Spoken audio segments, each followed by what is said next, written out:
You ask Tiger to solve. This deals with linear equations with one unknown. The final result is x equals 9/37. Let's solve it step by step. Group all x terms on the left side of the equation. Subtract 14x from both sides. Group like terms. Simplify the arithmetic. Group like terms. Simplify the arithmetic. Group all constants on the right side of the equation. Add 14 to both sides. Simplify the arithmetic.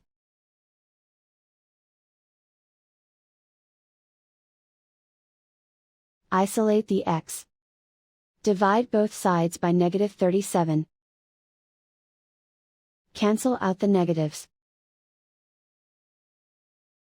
Simplify the fraction. Cancel out the negatives.